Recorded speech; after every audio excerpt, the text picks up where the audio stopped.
The first time Grant Halverson humiliated me, it was in front of 50 people and a screen that still had my name in the corner like a verdict. It was a Tuesday in late March in St. Louis, Missouri, the kind of gray morning where the parking lot puddles look like oil. I was 22 weeks pregnant, wearing a cardigan I'd stopped buttoning because my stomach had started to round in a way that made strangers suddenly feel entitled to my body and my plans. I worked at Vantage Med Supply, a mid-sized distributor that sold surgical kits and implantable devices to hospital systems across 3 states. My job title was Inventory Planning Lead.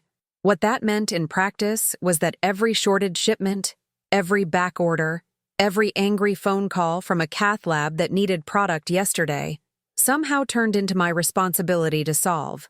That morning, Grant had called an all-hands corrective meeting for operations. He liked phrases like that. They made his temper sound like process. We packed into the conference room on the 2nd floor, the one with the frosted glass walls and the fake plant that never died because it was plastic. I sat near the end, close enough to see the screen, far enough to feel small. My prenatal appointment card was tucked into my planner. My insurance was through Vantage Med. The baby was due in July.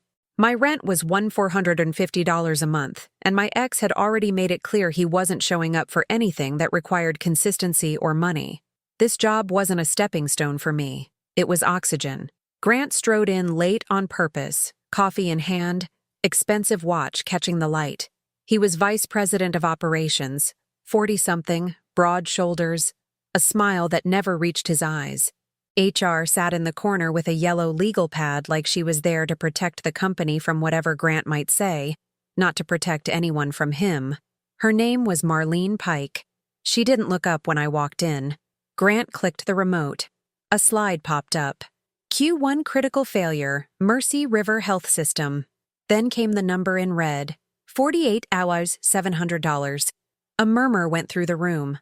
Mercy River was our biggest client, the kind that kept the lights on and everyone afraid of making a mistake. Grant didn't let the tension breathe. He turned, scanned the room like he was selecting prey, and landed on me.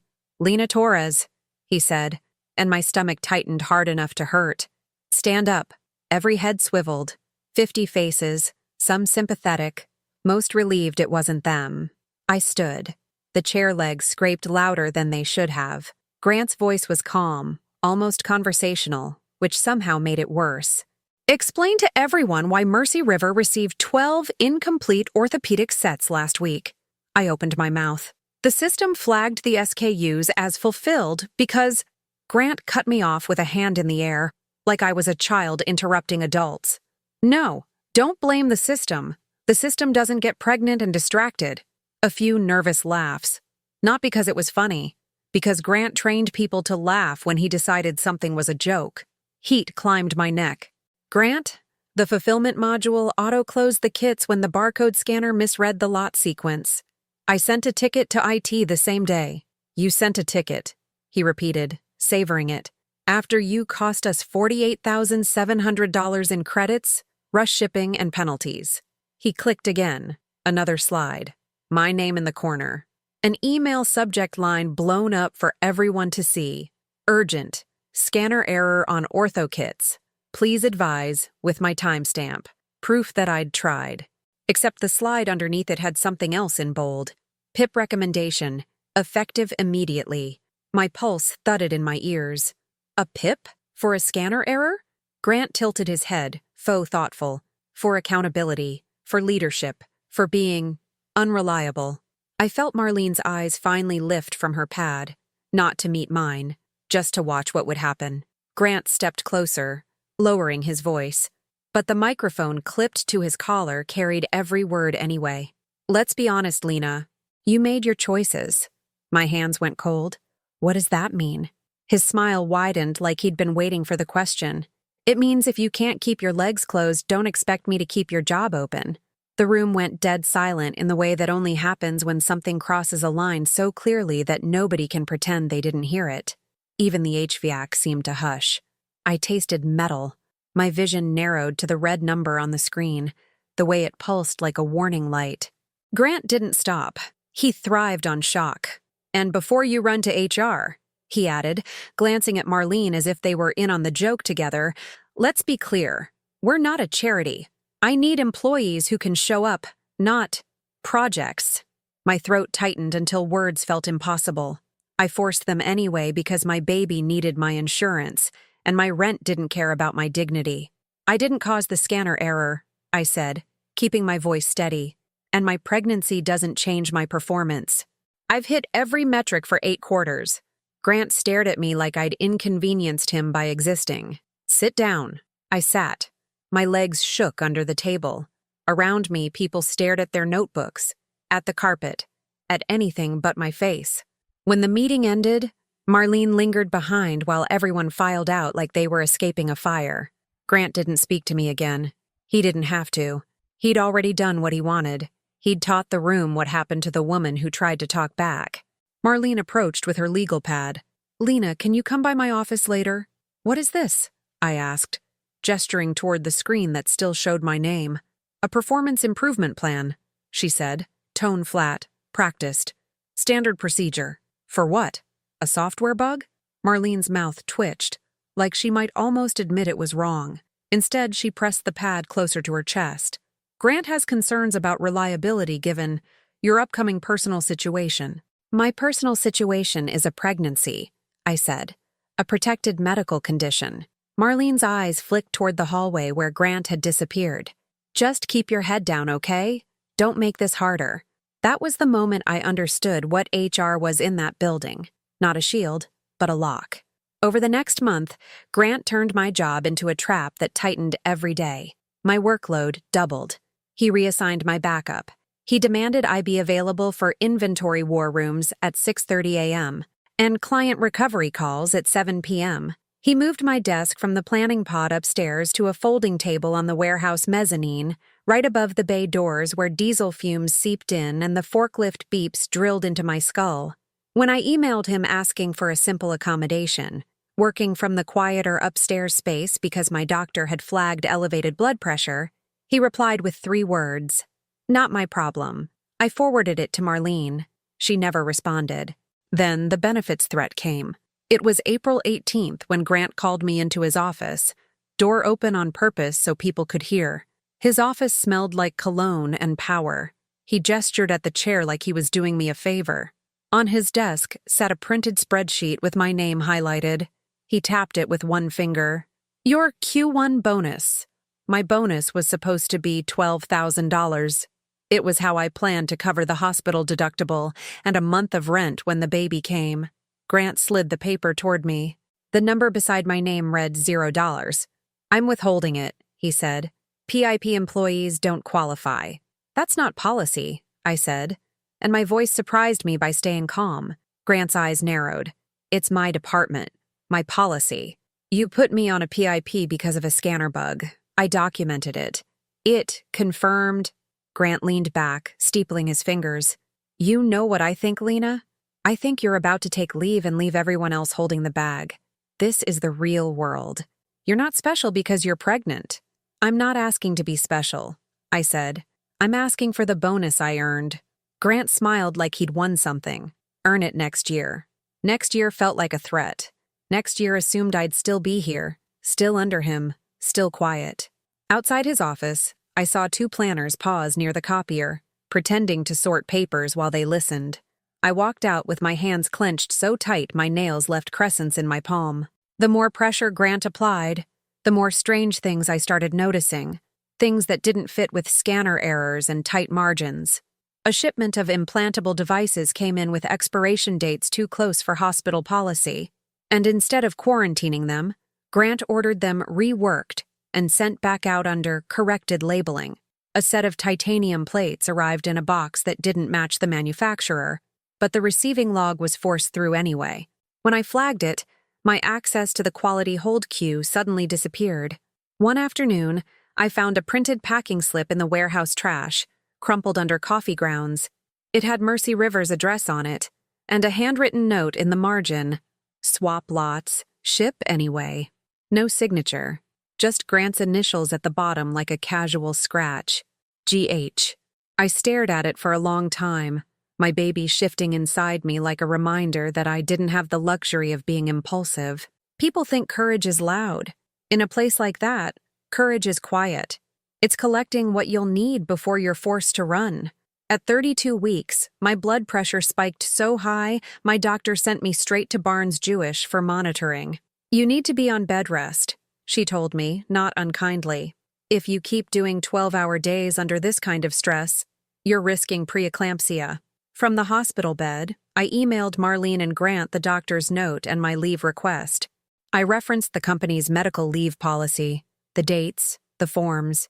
I did everything exactly the way they always claimed employees should. Grant replied an hour later, "We need you here. Figure it out." When I didn't show up the next morning because I was still hooked to monitors, he left me a voicemail. His voice was bright, almost cheerful, like he enjoyed it. "You missed your shift. If you abandon your job, you abandon your benefits. And don't think a baby is going to protect you from consequences." 3 days later, while I was still in the hospital and my IV bruises were blooming purple, Marlene emailed me a termination letter for job abandonment, effective immediately. The attachment was a PDF, clean, clinical. Like my body hadn't been under threat, like my child's heartbeat hadn't been the reason I wasn't at my folding table above the diesel fumes. My insurance ended at midnight. I remember staring at the email timestamp, 9:14 a.m., and then staring at the cost estimate the hospital handed me that afternoon. With insurance, my delivery would be manageable. Without it, the numbers stacked like a wall. $28,600 projected for a standard delivery, and that was before NICU costs if the baby came early. I cried once, quietly, in the bathroom because I didn't want the nurse to see. Then I washed my face and called the benefits hotline to ask about COBRA. The monthly premium was $1,684.23. I put it on a credit card because there wasn't another choice. My son Mateo was born 6 weeks early in June, tiny and furious and alive. He spent 19 days in the NICU with wires taped to skin so thin it looked translucent. When I held him for the first time, his fist closed around my finger with a strength that felt like a promise. "You will not let them do this to us and walk away clean." 2 years can pass in a blur and still feel like a lifetime. Mateo's first year was appointments and therapy, and learning how to sleep with one ear tuned for a baby monitor. Money was a constant ache. I did contract work at night when he finally slept. My laptop balanced on my knees, the glow of the screen reflecting off bills and appointment reminders. And every so often, when my hands weren't shaking from exhaustion, when Mateo's breathing was even, when the house was quiet enough for me to hear myself think, I opened a folder on my computer and added another piece of proof. I didn't talk about it. Not to coworkers who had looked away. Not to my mother, who would have begged me to drop it just to keep me safe. I didn't post. I didn't threaten. I didn't storm into VantageMed demanding justice. I learned something in that conference room on the day Grant made my pregnancy a punchline. Power loves spectacle, but it fears documentation. When you're a single mother with a medically fragile child, you can't afford revenge that burns fast and leaves you with nothing. You need the kind that holds up under fluorescent lights and sworn statements. By the time Mateo turned 2, he could say truck, and more, and mama, and he carried a little inhaler in a dinosaur case. He loved elevators. He loved the moon. He loved any stranger who smiled at him like he belonged. That was the year I got an email from a VantageMed recruiter. It was brief, almost smug in its friendliness. "Hi, Lena. We noticed you previously worked with us and have an opening in inventory planning. Interested in reconnecting?" They needed people. Turnover had gotten bad. My old role had been split into 2 positions and neither stayed filled. On LinkedIn, Grant's title had changed. He was now Chief Operating Officer, COO. The same man who told me to keep my legs closed now had a bigger budget and a louder microphone. I stared at the email while Mateo sat on the living room rug lining up toy trains, tongue poking out in concentration. My chest felt tight, not from fear this time, but from the strange calm that comes when a door you've been waiting on finally swings open. I replied with one sentence, "Yes, I'm available to meet." The appointment was set for a Monday morning in September. They told me to report to the main building, 2nd floor, Conference Room B, the same floor, the same frosted glass walls. I dressed carefully, not to impress them, to remind myself who I was. Navy slacks, a simple blouse, hair pulled back. Mateo in a tiny button-down with dinosaurs that made him look like a small, determined professor. My neighbor watched him in her driveway while I parked, then handed him to me when I came around to the passenger side. He smelled like baby shampoo and graham crackers. He clutched his dinosaur case in one hand and my finger in the other. Vantage Med looked exactly the same from the outside. Blue signage, neat landscaping, the flag out front. Inside, the air still smelled like cardboard and disinfectant. A few faces I recognized flickered past. Older, more tired. Some looked at me too long, then looked away. At the front desk, the receptionist asked my name, then blinked like she'd seen a ghost. "They're expecting you," she said, and handed me a visitor badge. I walked to the conference room with Mateo on my hip. My heart beat steady, not frantic. 2 years earlier, I'd been walking those hallways afraid of losing everything. Now, I'd already lost it, and I'd built something else in its place. Conference room B's door was open. Grant was inside with Marlene and a man in a suit I didn't recognize. Grant looked up, saw me, and his face shifted through surprise into something like satisfaction, like he thought this was proof he'd been right all along, that eventually I'd come back because I had no other options. Then he saw Mateo. He stared at my son for a beat too long, the way people do when they're measuring how much a mother can be controlled by what she loves. Grant's mouth curved. "Well," he said, voice carrying, "look who's back." Mateo waved at him, cheerful and oblivious. "Hi." Grant ignored him. "Didn't think we'd see you again, Lena, especially after your little situation." I didn't correct him. I didn't flinch. I set Mateo down beside my chair and handed him a small coloring book and crayons. He sat quietly, humming to himself. Grant leaned back, hands laced over his stomach like a king about to grant mercy. "So, you want your old job back?" "I'm here for the meeting you requested," I said. Grant's eyes flicked to Marlene. "Of course," he said, then looked back at me. "Let's get one thing straight. We did you a favor. You couldn't handle the pace. You left." "I was hospitalized," I said evenly. "You terminated me while I was on medical leave." Grant snorted. "You weren't on anything. You were unreliable. And now you're here with—" His gaze dropped to Mateo, like my child was a bargaining chip he could swipe off the table. "A toddler. That doesn't scream reliable either." Marlene kept her eyes on her legal pad, as if writing could make her invisible. Grant leaned forward, lowering his voice into something more intimate and cruel, the way he liked to do right before he twisted the knife. "You know what I remember, Lena? I remember you standing in that meeting acting like the world owed you something because you got knocked up. Newsflash. Motherhood doesn't make you valuable." Mateo looked up at the sound of Grant's voice sharpening. He frowned, small face serious. I reached over and rested my hand on my son's shoulder. Grounding, real. Then I looked at Grant and let the silence stretch just long enough for him to feel in control. The door behind me opened. Footsteps, measured and unhurried, crossed the threshold.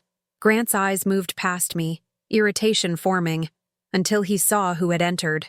A woman in a dark blazer stepped into the room, badge clipped at her waist, calm as winter. Behind her, 2 more people waited in the hallway, visible but not crowding. The woman's gaze swept the room with the detached precision of someone who had already read the story and wasn't interested in anyone's performance. Grant's smile faltered. "Who the hell is this?" I didn't turn around. I didn't need to. I'd known exactly who would walk in with me. I delivered the sentence I'd practiced in my head for months, the one that didn't need anger to cut clean. "Grant, this is Special Agent Diane Whitaker with HHS OIG. She's here about the relabeled implants and the Mercy River billing." The air changed instantly, like someone had shut off the oxygen. Marlene's pen froze mid-scratch. The suited man's face went blank in a way that told me he wasn't just any suit. He was outside counsel, and he knew that agency acronym meant federal. Grant blinked once, then twice, like his brain was scrambling for a version of reality where he was still untouchable. "That's—" His voice cracked slightly. He cleared his throat and tried again. "That's insane. We don't—" Special Agent Whitaker held out a folder without raising her voice. "Mr. Halvorsen, this is a federal subpoena for records related to devices billed to Medicare and Medicaid through Mercy River Health System and 2 affiliated hospitals. We'll also be executing a preservation order effective immediately. Nobody deletes anything. Nobody touches the server room. If you have questions, direct them to the Assistant U.S. Attorney listed on page 3. Grant's skin went pale under its usual tan. "This is a misunderstanding," he said automatically, and the words sounded like something he'd heard on TV. Whitaker's eyes flicked to me briefly. Not warm, not cold, just acknowledging. "Ms. Torres will also be providing supplemental documentation today." Grant's head snapped toward me. His mouth opened, then closed, then opened again like a fish in shallow water. "You," he managed. "You did this?" I kept my voice quiet so Mateo wouldn't be scared. I protected myself. Grant tried to laugh, but it came out thin. "You were fired 2 years ago. You don't work here. You can't just—" Whitaker cut through him gently, like a scalpel. "Ms. Torres is a witness, and based on what we've reviewed, she's not the only one." Marlene finally looked up, and for the first time in my life I saw fear in her eyes. Not fear for what had been done to me, fear for what might happen to her now that the story was bigger than her yellow legal pad. Grant stood abruptly, chair legs screeching. "This is retaliation!" he barked, voice too loud. She's bitter because she couldn't hack it. And now she's—" My son flinched at the volume, his crayon pausing mid-line. I leaned down and kissed Mateo's hair. Then I looked back at Grant. "Don't raise your voice around my child," I said, and it didn't come out like a plea. It came out like a boundary. Grant's nostrils flared. He looked like he wanted to say something cruel, something public and humiliating the way he always did. But the badge in the room had changed the math. He wasn't the biggest authority anymore. He was just a man in a chair with a title that suddenly meant nothing. The attorney in the suit cleared his throat. "Grant," he said quietly, "you need to stop talking." That was when Grant truly understood he wasn't in charge of the room. He sank back down, jaw tight, eyes darting as if he might find an exit no one else saw. Special Agent Whitaker stepped aside, allowing the 2 people in the hallway to enter. One carried a sealed evidence box. The other held a laptop and a portable drive kit. No guns drawn, no shouting, just procedure. The kind of quiet that terrifies people who've built their power on noise. Whitaker turned to Marlene. "Ms. Pike, we'll need a list of employees with access to quality hold overrides, inventory relabeling authorizations, and billing adjustments. Also, any complaints made about Mr. Halverson in the last 3 years." Marlene swallowed. We'll comply." Grant stared at her like she'd betrayed him, like loyalty was something he was owed. The irony sat heavy in my chest. 2 years earlier, I'd stood alone in that same building while they erased my income and my health insurance with a PDF attachment. Now the company's compliance failures were being cataloged by people who didn't care how loud Grant could be. Whitaker looked at me again. "Ms. Torres, we're ready when you are." I reached into my bag and pulled out a neatly labeled binder and a flash drive in a sealed envelope. I placed them on the table with care, like setting down something fragile and sacred. Grant's eyes locked on the binder, then on my hands, like he expected them to shake. They didn't. He whispered, almost to himself, "How—" I didn't explain the nights I spent awake, the careful saving of messages, the way I'd learned which policies mattered and which were just theater. I didn't tell him what it felt like to read a termination email in a hospital bed while my baby's heart rate beeped behind me. He didn't deserve the intimacy of my pain. I met his eyes, calm as I'd promised myself I would be the day he told me to keep my legs closed. "You thought I'd come back begging," I said. "I came back with receipts." The investigation didn't end that day. Real consequences rarely arrive as a single dramatic moment. They arrive as calendars filled with interviews, as IT staff walking white-faced past conference rooms, as auditors asking the same questions 12 different ways until the truth has no place left to hide. Within 3 weeks, VantageMed's board placed Grant on administrative leave. Within 2 months, Mercy River suspended their contract pending review. The company sent out an internal email about enhanced compliance procedures and a commitment to integrity, the kind of language that tries to soften the blow of panic. Marlene resigned before winter. Grant didn't get to resign. Federal agencies don't negotiate with ego. He became the subject of a formal inquiry that didn't care how many times he'd called himself a results-driven leader. The same people who once laughed nervously at his jokes now avoided saying his name out loud like it was contagious. And me? I didn't go back to that job. Not because I couldn't, because I wouldn't. The settlement that followed helped. It covered my Cobra debt and Mateo's medical bills. It funded a small college account with his name on it, the one thing Grant had tried to make feel impossible. But the real transformation wasn't a number. The real transformation was walking into rooms afterward, rooms with other women, other parents, other employees who'd been told to endure cruelty to keep their insurance, and teaching them what I learned the hard way. Document everything. Know your rights. Don't let someone else's title convince you your dignity is optional. I took a role with a healthcare compliance nonprofit in St. Louis, helping whistleblowers navigate the terrifying gap between speaking up and surviving the fallout. I spoke at HR conferences, not as a motivational story, but as a warning. Policies mean nothing if the people enforcing them are paid to look away. I sat across from young women who'd been called projects and liabilities, and I watched their shoulders drop when they realized they weren't crazy. They were targeted. Mateo is 4 now. He still loves elevators. He still carries his inhaler in the dinosaur case, though he doesn't need it as often. Sometimes he asks why we don't go back to the building with the big blue sign. I tell him the truth in words a child can hold. Because some places don't treat people right, and we don't stay where we're treated wrong. Here's what I learned, and it's a lesson that doesn't belong only to me. When someone humiliates you publicly, it's because they want you to believe you have no power in private. Don't give them that. Power doesn't always look like shouting back. Sometimes it looks like staying calm, staying smart, and bringing the right person with you when it finally matters. If you're watching this and you've ever been made to feel disposable at work, especially when you were already carrying more than anyone could see, I want to hear from you. Comment the city you're watching from, and if you've lived through something like this, share what happened.